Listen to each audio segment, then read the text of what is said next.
Hi అండి, welcome back our channel Janu's kitchen art and craft.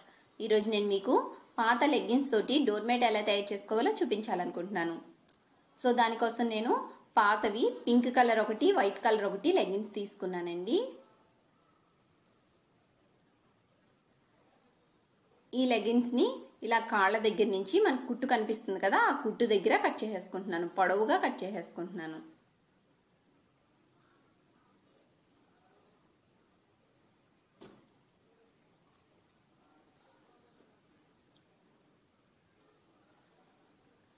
ఇలా పొడవుగా ఇలా మొత్తం కాలు మొత్తం ఓపెన్ అయ్యేలాగా కట్ చేసుకుంటున్నాను.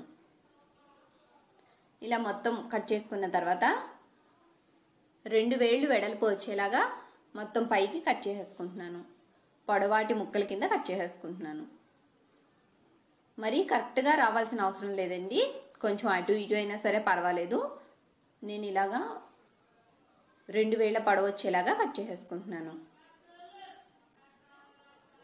మొత్తం ఈ ప్యాంట్ అంతటినీ కూడా ఇలాగే కట్ చేసేసుకుంటున్నానండి.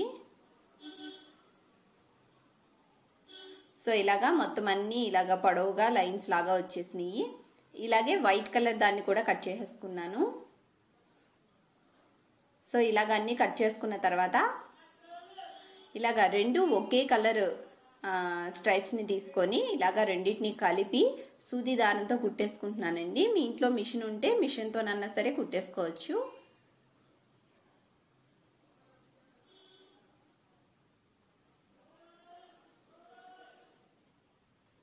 ఇలా రెండింటిని కలిపేసి కుట్టేసుకుంటున్నాను. ఇలాగే మొత్తం వీటిలన్నిటినీ కూడా ఒక పొడవాటి తాడులాగా అయ్యేలాగా ఒకదానికొకటి ఇలాగే కుట్టేసుకుంటున్నాను.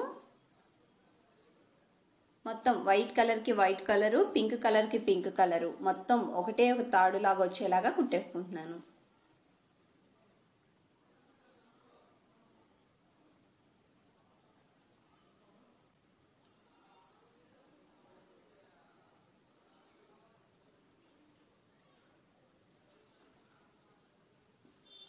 సో ఇలా కుట్టేసుకున్న తర్వాత డోర్ మ్యాట్కి బేస్ కోసం నేను జీన్స్ ప్యాంట్ తీసుకున్నానండి. జీన్స్ ప్యాంట్ని కూడా నాకు ఎంతవరకు సైజ్ కావాలనుకుంటున్నానో అంతవరకు కట్ చేసుకుంటున్నాను. ఇలాగా 2 కాళ్ళని ఇలాగా ఎంత సైజ్ కావాలో అంత సైజ్ కట్ చేసుకొని ఒకదాన్ని ఇలా ఓపెన్ చేసుకున్నాను ఒకవైపు. తర్వాత ఈ వైట్ కలర్ దాని మీద పింక్ కలర్ దాన్ని పెట్టి కుట్టేసుకుంటున్నాను. ఇలా ఒక ఎడ్జ్లో రెండింటిని ఒకదానిపైన ఒకటి పెట్టి కుట్టేసుకుంటున్నాను.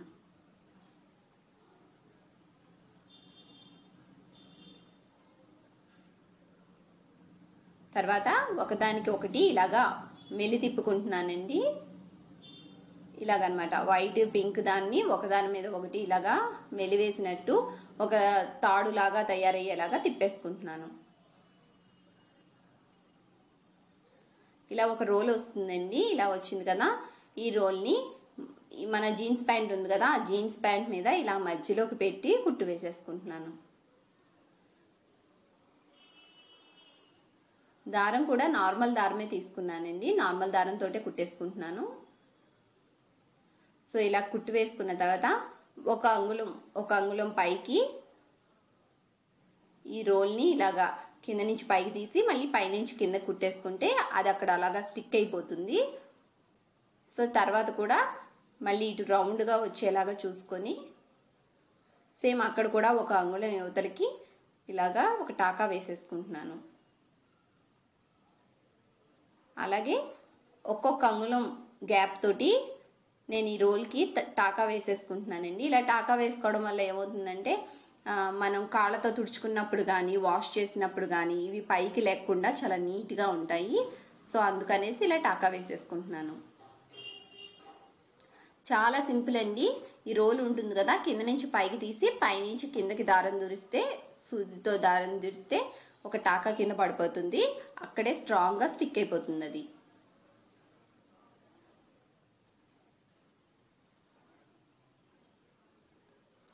సో ఇలాగనమాట ఒక్కొక్క అంగుళానికి ఈ విధంగా ఒక టాకా అనేది వేసేసుకుంటే చాలా స్ట్రాంగ్గా ఉంటుంది. ఇలా మొత్తం మనకి ఎంత అయితే రోల్ ఉందో అంతవరకు కూడా రౌండ్గా ఇలా తిప్పుకుంటూ టాకాలు వేసేసుకుంటున్నాను.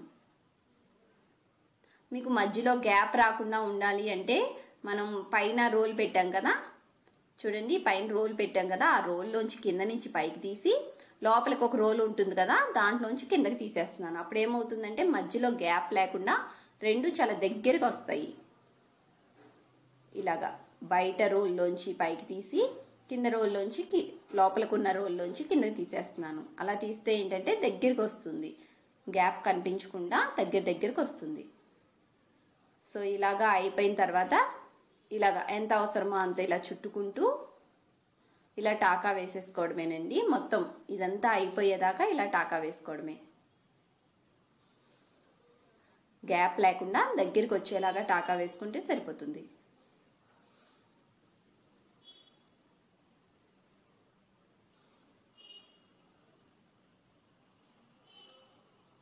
బనీన్ క్లాతే అవసరం లేదండి, మనం కాటన్ శారీతో కూడా ఇలా కుట్టుకోవచ్చు. ఏ క్లాత్లు వాడాలి అంటే వాటర్ని బాగా అబ్జర్వ్ చేసుకునే క్లాత్ అయితే బాగుంటుంది. సో ఇలాగా మొత్తం నేను కుట్టేసుకున్నానండి. లాస్ట్ ఎడ్జ్లో కూడా ఇక్కడ వరకు సరిపోతుంది. సో ఇక్కడ వరకు కట్ చేసేసుకొని ఇక్కడికి నేను ఎండ్ చేసేస్తున్నాను దీన్ని. సో ఇక్కడ కూడా సేమ్ ఇందాక ఎలా అయితే కుట్టుకున్నామో కింద నుంచి పైకి తీసుకొని లోపల రోలో కిందకి దింపేస్తున్నాను. తర్వాత ఈ ఎడ్జెస్ అనేవి కనిపించకుండా నీట్గా కుట్టేసుకుంటున్నాను.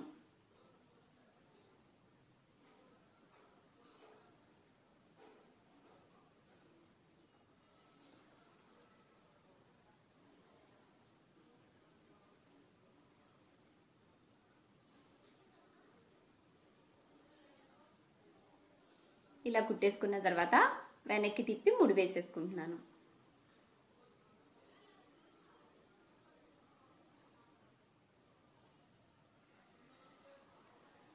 అంతేనండి. సో ఇలా కుట్టేసుకున్న తర్వాత మనకి ఎక్సెస్ క్లాత్ ఉంది కదా, జీన్స్ ప్యాంట్ క్లాత్, సో ఆ ఎక్సెస్ క్లాత్ని కట్ చేసేసుకుంటున్నాను. మీరు ఎంత సైజ్ కావాలో అంత సైజ్ కన్నా కొంచెం ఎక్కువ సైజే మీరు జీన్స్ ప్యాంట్ క్లాత్ తీసుకుంటే ఎక్సెస్ ఉంటే లాస్ట్లో ఇలా కట్ చేసేసుకోవచ్చు. తక్కువైతే బాగోదు కాబట్టి కొంచెం ఎక్కువే తీసుకొని లాస్ట్లో ఎక్సెస్ ఉన్నదాన్ని కట్ చేసేసుకోండి.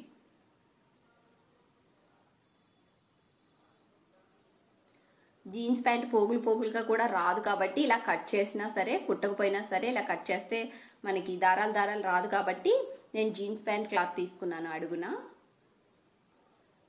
సో ఇలా వెనకాల థ్రెడ్ కనిపిస్తుంది కదా, ఇలా థ్రెడ్ కనిపించకుండా ఉండాలి అంటే మనం ఇంకొక లెగ్ని కట్ చేసుకున్నాం కదా, దాన్ని కూడా ఒకవైపు ఓపెన్ చేసుకొని దీని మీద ఇలా వేసుకొని ఆ రౌండ్ షేప్ ఏదైతే ఉందో ఆ షేప్లో కట్ చేసుకొని రెండింటిని కలిపి ఒక టాకా వేసేసుకుంటే అక్కడక్కడ చాలా నీట్గా ఉంటుంది. ఇది వేసుకోపోయినా అవసరం లేదండి, ఎందుకంటే ఇది అడుగును ఉంటుంది కాబట్టి పెద్ద ప్రాబ్లం అయితే ఉండదు. నేనైతే అలాగే ఉంచేసాను. అంతేనండి, 0 కాస్ట్లో చాలా తక్కువ టైంలో మన డోర్మ్యాట్ అనేది రెడీ అయిపోయింది. ఈ వీడియో మీకు నచ్చింది అనుకుంటున్నానండి. నచ్చినట్లయితే లైక్ చేయండి, షేర్ చేయండి, సబ్స్క్రైబ్ చేయండి. Thank you.